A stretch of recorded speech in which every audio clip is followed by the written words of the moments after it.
Hay dolores que no tienen funeral. Nadie los llora contigo, porque nadie los ve. Existe un tipo de dolor que es diferente a todos los demás. No es el dolor de perder algo que tenías. No es el dolor de una ruptura, de una muerte, de un fracaso visible. Esos dolores tienen nombre, tienen ritual, tienen espacio social. Hay un lenguaje para hablar de ellos. Hay personas que entienden cuando los describes. El dolor del que voy a hablar hoy no tiene nada de eso. Es el dolor de lo que nunca fue, de lo que debió existir y no existió, de la infancia que no fue infancia, del padre que no supo estar, de la seguridad que nunca llegó, del amor que se necesitaba y nunca apareció en la forma correcta, de la versión de tu vida que era posible y que en algún momento dejó de serlo. Ese dolor no tiene nombre en el lenguaje común. No hay una palabra para el duelo por lo que nunca existió. Y esa ausencia de nombre hace que muchas personas carguen ese dolor durante décadas sin poder articular siquiera qué es lo que sienten. Solo saben que algo duele, que hay algo que no está resuelto, que hay una herida en algún lugar que no recuerdan cuándo se abrió, porque siempre estuvo ahí. Este video es para ese dolor, para el que lleva sin nombre, para el que nadie validó, para el que tú mismo dudas si merece ser llamado dolor. En psicología existe un concepto llamado duelo ambiguo. Fue desarrollado por la psicóloga Pauline Boss para describir las pérdidas que no tienen cierre claro. Las pérdidas donde no hay cuerpo que enterrar, donde no hay un antes y un después definitivos, donde la ausencia es real, pero la persona o la cosa técnicamente todavía existe en alguna forma. El padre que vive pero que nunca estuvo presente de verdad. La madre que está pero que emocionalmente nunca llegó. La infancia que existió cronológicamente pero que no fue lo que una infancia debe ser. La relación que continuó años después de haber terminado realmente. El sueño que se dejó ir sin una decisión clara. Esas pérdidas son reales. El dolor que generan es real, pero no tienen el reconocimiento social que tienen las pérdidas visibles. Nadie te da el pésame por haber crecido sin el padre presente. Nadie te da tiempo para llorar una infancia que no fue.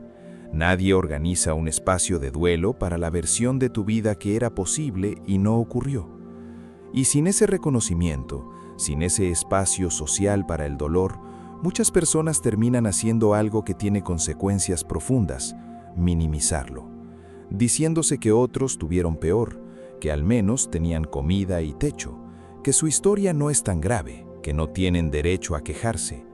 Y cada vez que minimizan el dolor, lo empujan más adentro, sin procesarlo, sin nombrarlo, sin darle el espacio que necesita para moverse. El dolor no procesado no desaparece, se instala, se convierte en el fondo sobre el que se construye todo lo demás, en la lente a través de la cual se interpreta la vida, en el peso que se lleva sin saber que se lleva. El dolor que no tiene nombre no desaparece, se disfraza. Y los disfraces son tan convincentes que muchas veces ni quien los lleva los reconoce como dolor. Se disfraza de irritabilidad, la sensación de estar siempre a punto de estallar por algo pequeño, de reaccionar de manera desproporcionada ante cosas sin importancia, no porque seas irracional, sino porque hay algo que lleva años sin poder salir y que sale por donde puede. Se disfraza de entumecimiento, la incapacidad de sentir con la intensidad que sería esperable, la sensación de estar detrás de un vidrio mirando tu propia vida como si fuera la de otro. No depresión clínica necesariamente, sino una distancia emocional que se instaló como mecanismo de protección ante un dolor que no podía ser sentido.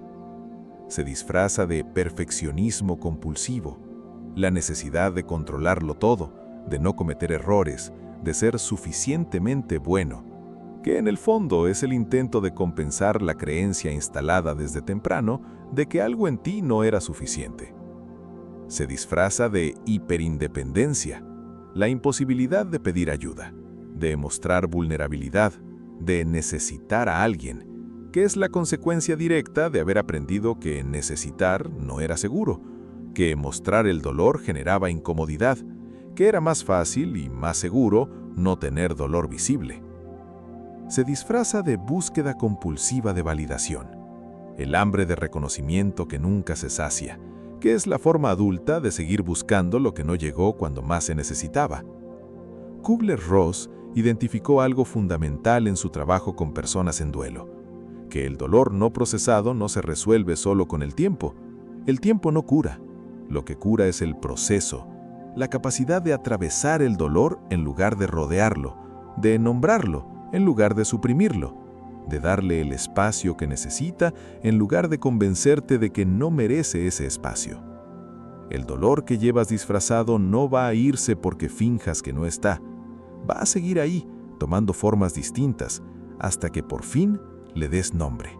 Hay razones muy específicas por las que este tipo de dolor no recibe validación, y entenderlas no solo ayuda a procesar el dolor, también ayuda a dejar de invalidarte a ti mismo. La primera razón es la comparación, la cultura del sufrimiento relativo, la idea de que el dolor solo es legítimo si supera un cierto umbral objetivo. Hay gente que la pasó peor, hay personas que perdieron a sus hijos, hay guerras, hay hambre, hay tragedias visibles y concretas. ¿Qué derecho tienes tú a quejarte? Esa lógica tiene un problema fundamental. El dolor no funciona en escala relativa. El sistema nervioso no sabe que otros sufren más, solo sabe lo que tú viviste, y lo que tú viviste fue real para ti, con independencia de lo que vivieron otros. La segunda razón es la invisibilidad de la pérdida. Para que algo sea reconocido como pérdida, generalmente tiene que haber existido primero. Una muerte presupone una vida, una ruptura presupone una relación. Pero ¿cómo se llora algo que nunca existió? ¿Cómo se hace duelo por la infancia que debió ser y no fue? Por el padre que nunca estuvo, por la seguridad que nunca llegó. No hay objeto concreto que perder, no hay momento de ruptura claro, solo hay la acumulación de ausencias. Y las ausencias son difíciles de señalar, difíciles de mostrar a otros, difíciles de explicar. La tercera razón es el aprendizaje temprano de la invalidación. Muchas personas que llevan este tipo de dolor aprendieron de niños que su dolor no era importante, no siempre de manera explícita, a veces con un "no llores", con un "no es para tanto", con un "hay cosas más importantes que atender ahora", con el silencio de un adulto que no tenía capacidad para sostener el dolor de un niño, porque tenía demasiado propio que gestionar. Ese niño aprendió una lección que se quedó grabada.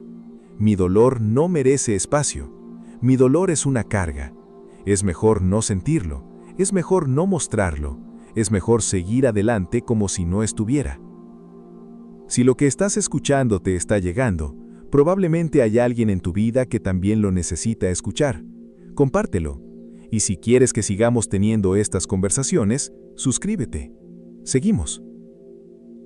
Y ese aprendizaje, profundo, temprano, bien instalado, es el que hace que hoy sigas invalidando tu propio dolor. Con las mismas palabras que usaron con él, diciéndote que no es para tanto, que otros la pasaron peor, que no tienes derecho. Kübler-Ross describió las etapas del duelo inicialmente para personas que enfrentaban la muerte, pero su trabajo fue expandido por investigadores posteriores para entender cualquier tipo de pérdida significativa, incluyendo las pérdidas invisibles, las que no tienen nombre.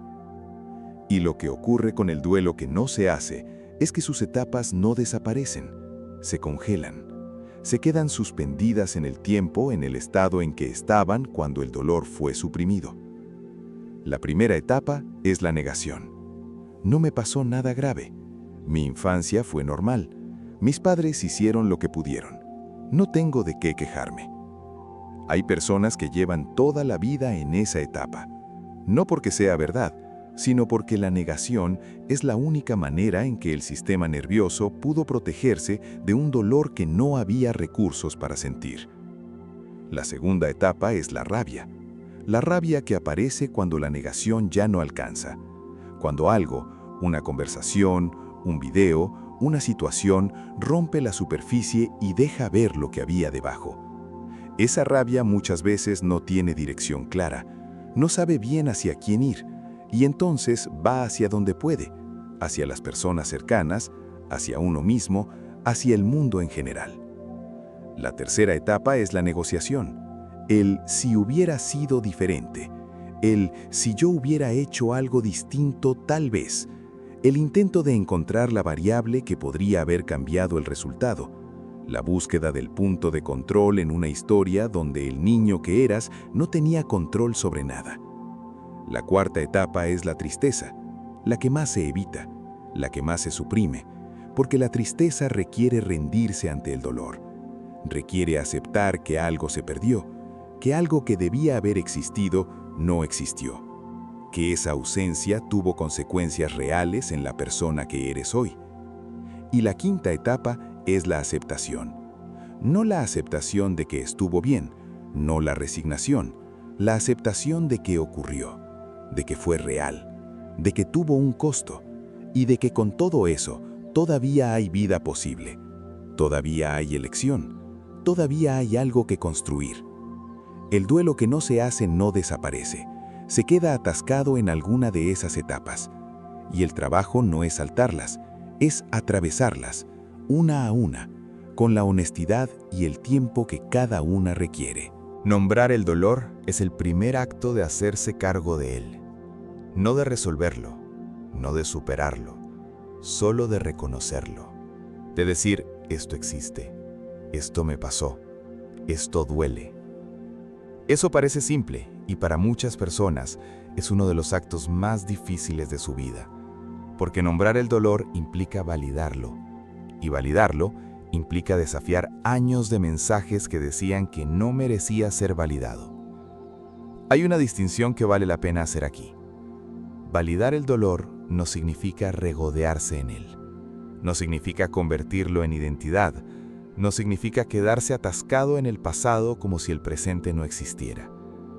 Validar el dolor significa reconocer que fue real, que tuvo consecuencias, que merece ser mirado con honestidad, y que esa mirada honesta es exactamente lo que le permite transformarse.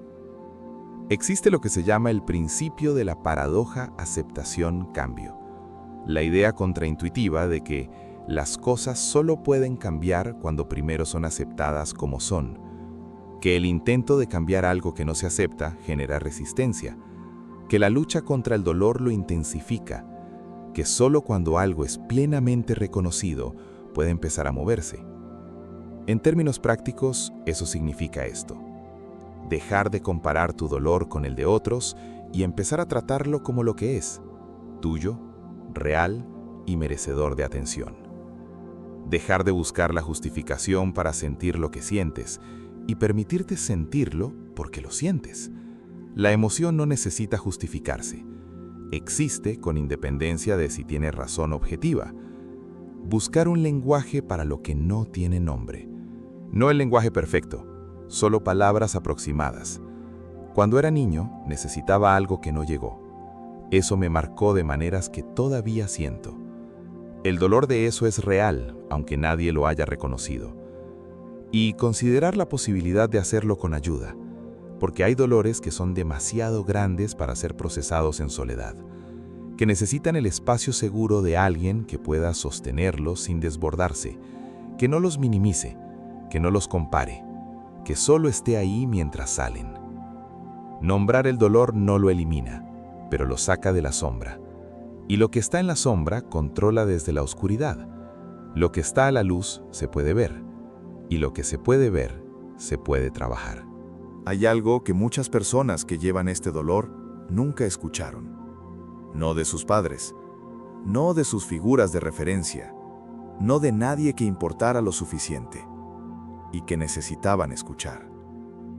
Que lo que sentían era válido, que su dolor tenía razón de existir, que no eran demasiado sensibles, que no estaban exagerando, que lo que faltó realmente faltó, que tenían razón en sentir la ausencia, porque la ausencia era real.